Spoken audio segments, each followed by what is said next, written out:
എല്ലാവരോടും താഴ്മയോടെ അപേക്ഷിക്കുകയാണ്, ഈ കുടുംബത്തെ കൈവിടരുത്. ഈ കുട്ടിയുടെ അച്ഛനാണെങ്കിൽ മരിച്ചുപോയി, ഇനി അമ്മയുള്ളൂ. അമ്മയാണ് കിഡ്നി പേഷ്യൻ്റ്. കിഡ്നി മാറ്റി വയ്ക്കണം, അതിനുള്ള സാമ്പത്തികമില്ല. പ്ലീസ് സഹായിക്കണേ. എൻ്റെ പേര് അഞ്ജലി എന്നാണ്. എൻ്റെ വീട് മാളയിലാണ്, മാള തൃശ്ശൂർ. ഞങ്ങളിപ്പോൾ താമസിക്കുന്നത് ആലുവ ദേശം എന്ന് പറഞ്ഞ സ്ഥലത്താണ്. ഇതാണ് എൻ്റെ അമ്മ. അമ്മയ്ക്ക് കിഡ്നിക്ക് പ്രശ്നമുണ്ട്. 2 വർഷമായി കിഡ്നി പ്രശ്നം തുടങ്ങിയിട്ട്. 1 വർഷമായി ഡയാലിസിസ് ചെയ്യാൻ തുടങ്ങിയിട്ട്. രാജഗിരിയിലാണ് ഇപ്പോൾ ഡയാലിസിസ് ചെയ്യണേ. ഇപ്പോൾ ട്രാൻസ്പ്ലാന്റേഷൻ വേണമെന്നാണ് പറയുന്നത്. അധികം തീരെ പോരാ. 2 കിഡ്നിയും 5% മാത്രമേ വർക്കിംഗ് ഉള്ളൂ. അപ്പോൾ എത്രയും പെട്ടെന്ന് ട്രാൻസ്പ്ലാന്റ് ചെയ്യണമെന്നാണ് പറഞ്ഞിരിക്കുന്നത്. അപ്പോൾ ലിസിയിലാണ് ഇപ്പോൾ ട്രാൻസ്പ്ലാന്റ് ചെയ്യാൻ നോക്കുന്നത്.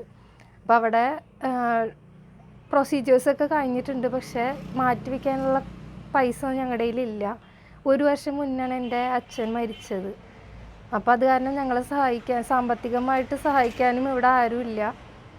അപ്പോൾ അമ്മയുടെ അനിയത്തി തന്നെയാണ് കിഡ്നി കൊടുക്കുന്നതും. അപ്പോൾ ലിസിയിൽ 4.25 ലക്ഷം രൂപയാവും. എന്നുള്ള കാശ് ഞങ്ങളുടെ കയ്യിലില്ല. ഞാൻ BSc ഫൈനൽ ഇയർ സ്റ്റുഡൻ്റ് ആയിരുന്നു. ഇപ്പോൾ കഴിഞ്ഞുള്ളൂ. റിസൾട്ടിന് വേണ്ടി വെയിറ്റിംഗ് ആണ്. ഇതെൻ്റെ അനിയനാണ്. അവൻ 10ാം ക്ലാസ് കഴിഞ്ഞിരിക്കണു. അവനും റിസൾട്ട് വന്നിട്ടില്ല. അപ്പോൾ ഞങ്ങളുടെ പഠിത്തവും ഒക്കെ കൂടെ കുറച്ച് നാട്ടുകാർ സഹായിച്ചിട്ടാണ് ഇപ്പോൾ നടക്കുന്നത്. അപ്പോൾ ദയവ് ഇത് ഞങ്ങളെ സഹായിക്കണം. എൻ്റെ പേര് ശ്രീദേവി. ഞാൻ മാള കുഴൂരുന്നാണ്. എൻ്റെ 2 കിഡ്നിയും ഫെയിലിയറാണ്. കിഡ്നി മാറ്റി വയ്ക്കണം എന്നാണ് പറഞ്ഞിരിക്കുന്നത്. എൻ്റെ 2 മക്കളാണിത്. എൻ്റെ ഹസ്ബൻഡ് മരിച്ചിട്ട് 1 വർഷമായി. സാമ്പത്തികമായി ഒന്നുമില്ല. എല്ലാവരും എന്നെ സഹായിക്കണം. എല്ലാവരുടെ ഒരു അപേക്ഷയായിട്ട് വന്നേക്കണേ. ഇത് ശ്രീദേവി ചേച്ചി, മാളയിലാണ് വീട് ചേച്ചിയുടെ. ഇപ്പോൾ ചേച്ചിയുടെ ചേട്ടൻ്റെ വീട്ടിൽ ദേശത്താണ് താമസിക്കുന്നത്. ചേച്ചിയുടെ കിഡ്നി ഫെയിലറായിട്ട് ഇപ്പോൾ 2 വർഷത്തോളമായി. ചേച്ചിയുടെ ഹസ്ബൻഡ് മരിച്ചു പോയിട്ട് 1 വർഷത്തോളമായി. 2 മക്കളാണുള്ളത്, ഒരു പെൺകുട്ടി, ഒരു ആൺകൊച്ചും.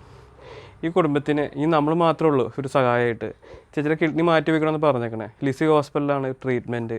4.25 ലക്ഷം ഹോസ്പിറ്റലിൽ തന്നെ വരുന്നുണ്ട്. പിന്നെ മുമ്പോട്ടുള്ള ചികിത്സയ്ക്ക് അതിന് വേറെ പണം കണ്ടെത്തണം. അപ്പോൾ ഇവരുടെ കയ്യിൽ ഇപ്പോൾ 1 രൂപ എടുക്കാനില്ല. ഈ ചേച്ചിയുടെ അനിയത്തിയാണ് കിഡ്നി കൊടുക്കാമെന്ന് പറഞ്ഞിരിക്കുന്നത്. ടെസ്റ്റിംഗ് ഒക്കെ നടന്നുകൊണ്ടിരിക്കുകയാണ്. ഇനി നിങ്ങളെല്ലാവരും മനസ്സ് വെച്ചാൽ മാത്രമേ ഈ ചേച്ചിയുടെ ചികിത്സ മുമ്പോട്ട് പോവുള്ളൂ. ഇപ്പോൾ നാട്ടുകാരുടെ സഹായത്തോടെയൊക്കെ ഡയാലിസിസൊക്കെ നടക്കുന്നു. ഇനി സർജറിക്ക് വേണ്ടിയുള്ള തുക നമുക്കെല്ലാവരും മനസ്സ് വെച്ച് കഴിഞ്ഞാൽ ഇവരുടെ ഈ ചേച്ചിയുടെ ശ്രീദേച്ചിയുടെ മോളുടെ പേരിൽ അക്കൗണ്ട് എടുത്തിട്ടുണ്ട്. അഞ്ജലി എന്നാണ് അക്കൗണ്ട്. അഞ്ജലിയല്ലേ മോളെ? ഈ ശ്രീദേച്ചിയുടെ ചികിത്സയ്ക്ക് വേണ്ടിയിട്ട് ഈ അഞ്ജലിയുടെ പേരിൽ ഒരു അക്കൗണ്ട് എടുത്തിട്ടുണ്ട്. ആ അക്കൗണ്ടിലേക്ക് നിങ്ങളുടെ കയ്യിലുള്ളത് ചെറുതായാലും വലുതായാലും ഇട്ട് കൊടുത്ത് സഹായിക്കണം. താഴ്മയോടെ അപേക്ഷിക്കുകയാണ്. സ്നേഹത്തോടെ, ജോഷി പൗലോസ്.